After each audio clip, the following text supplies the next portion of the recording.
आज हम पढ़ेंगे पास्चर्स एक्सपेरिमेंट के बारे में। तो पास्चर एक साइंटिस्ट थे, एक फ्रेंच साइंटिस्ट थे जिन्होंने 1859 में अपना एक्सपेरिमेंट परफॉर्म किया। तो ये एक्सपेरिमेंट किस कॉन्सेप्ट पे बेस्ड था या किस कॉन्सेप्ट पे डिपेंड कर रहा था? तो पास्चर ने अपना एक्सपेरिमेंट परफॉर्म किया ए बायोजेनेसिस, जिसे स्पॉन्टेनियस जनरेशन भी कहा जाता है, इस कॉन्सेप्ट को प्रूफ या डिसप्रूफ करने के लिए, यानी कि ये कॉन्सेप्ट ठीक है या गलत है, इस चीज को प्रूफ करने के लिए एक्सपेरिमेंट परफॉर्म किया। अब हम अगर बात करें ए बायोजेनेसिस या स्पॉन्टेनियस जनरेशन को कि ये क्या है, तो ए बायोजेनेसिस कहते हैं कि लाइफ जो कि एराइज होती है नॉन लिविंग थिंग्स से, यानी लिविंग थिंग्स बनती हैं नॉन लिविंग थिंग्स से। तो इस कॉन्सेप्ट को ए बायोजेनेसिस कॉन्सेप्ट कहते हैं या स्पॉन्टेनियस जनरेशन का कॉन्सेप्ट कहते हैं। तो पास्चर से पहले रेडी, नीडम और स्पेलेंजानी ने भी अपने एक्सपेरिमेंट्स परफॉर्म किए थे स्पॉन्टेनियस जनरेशन के कॉन्सेप्ट को समझने के लिए कि आया ये जो कॉन्सेप्ट है कि living things non living things से प्रोड्यूस होते हैं कि नहीं, ये बात ठीक है या गलत है। इस चीज़ की बेस पे काफ़ी सारे एक्सपेरिमेंट्स परफॉर्म किए। तो आज हम पास्चर्स के एक्सपेरिमेंट को पढ़ते हैं जो कि स्पॉन्टेनियस जनरेशन या ए बायोजेनेसिस के कॉन्सेप्ट पे पास्चर ने डिज़ाइन किया। तो इस एक्सपेरिमेंट को हम एक डायग्राम की मदद से भी समझ सकते हैं कि कैसे पास्चर ने अपने एक्सपेरिमेंट को डिज़ाइन किया। तो इस डायग्राम की मदद से हम पास्चर का एक्सपेरिमेंट समझ सकते हैं। तो सबसे पहले पास्चर ने क्या किया कि न्यूट्रिएंट इनरिच्ड ब्रॉथ लिया। न्यूट्रिएंट इनरिच्ड ब्रॉथ का क्या मतलब है कि एक ऐसा ब्रॉथ जिसके अंदर न्यूट्रिएंट्स बहुत ज़्यादा वाफिर मिकदार में मौजूद थे। अब अगर हम बात करें ब्रॉथ की कि ब्रॉथ किसे कहते हैं, तो ब्रॉथ सूप या ग्रेवी की तरह का लिक्विड होता है जिसके अंदर प्रोटीन्स और बाकी के न्यूट्रिएंट्स मौजूद होते हैं।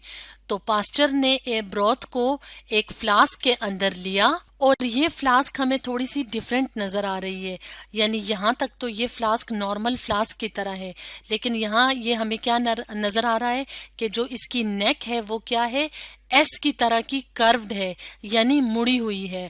तो ये फ्लास्क कैसी थी? एस कर्व्ड नेक वाली फ्लास्क थी।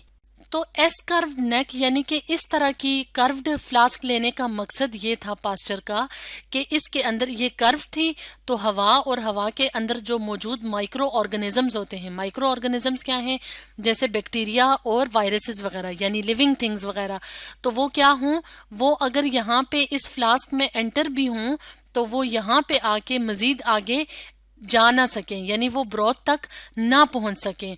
तो ये मकसद था कर्व नेक वाली फ्लास्क लेने का या डिज़ाइन करने का। तो उसके बाद ब्रॉथ को फ्लास्क के अंदर क्या किया, बॉयल किया गया। तो नेक्स्ट स्टेप क्या था?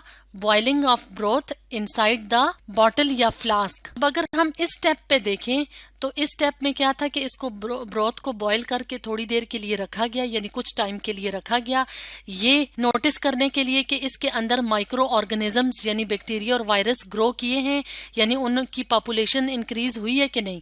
तो बॉईल करने का ये मकसद होता है कि इस ब्रॉथ के अंदर जो माइक्रो ऑर्गेनिजम्स मौजूद थे तो वो क्या हो जाएं, वो किल हो जाएं, यानी वो ख़त्म हो जाएं।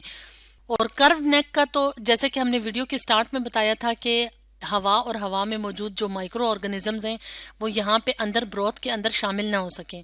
तो जब काफ़ी देर के लिए ब्रॉथ को बॉयल करने के बाद रखा गया तो इसमें कोई माइक्रो ऑर्गेनिजम्स नज़र नहीं आए, यानी ये ब्रॉथ क्या था, क्लियर था।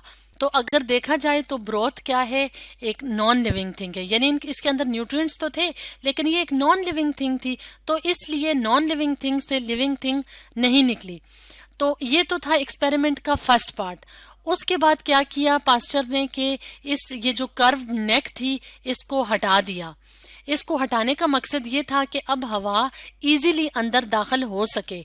तो हवा जब दाखिल हुई, यहाँ पे अगर हम इस स्टेप में देखें तो यहाँ पे नेक नहीं है फ्लास्क के साथ या बॉटल के साथ, तो यहाँ पे हमें ये ग्रीन ग्रीन कलर के डॉट्स नजर आ रहे हैं, यानी माइक्रो ऑर्गेनिजम्स ग्रो किए।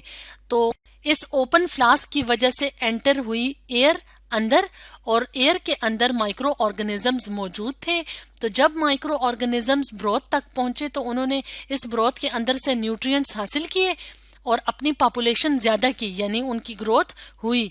तो इसका मतलब है कि लिविंग थिंग्स मौजूद थे तब ही माइक्रो ऑर्गेनिजम्स या उन जो माइक्रोब्स थे, जर्म्स थे, उनसे उनकी पॉपुलेशन इंक्रीज हुई। यानी लिविंग थिंग्स की मौजूदगी से लिविंग थिंग्स बने। जबकि अगर हम यहाँ पे देखें तो यहाँ पे कोई लिविंग थिंग मौजूद नहीं थी, तो लिविंग थिंग प्रोड्यूस नहीं हुई। तो इस एक्सपेरिमेंट की बेस पे पास्चर ने ये नतीजा या ये कंक्लूजन निकाला कि जो स्पॉन्टेनियस जनरेशन का कॉन्सेप्ट था वो ठीक नहीं था। यानी कि स्पॉन्टेनियस जनरेशन के कॉन्सेप्ट को डिसप्रूव किया पास्चर के एक्सपेरिमेंट ने। यानी पास्चर के मुताबिक जो लिविंग थिंग्स हैं वो सिर्फ लिविंग थिंग्स से ही अराइज होती हैं। तो स्पॉन्टेनियस जनरेशन का जो कॉन्सेप्ट था वो पास्चर के मुताबिक ठीक नहीं था। तो आज हमने पढ़ा पास्चर्स एक्सपेरिमेंट के बारे में।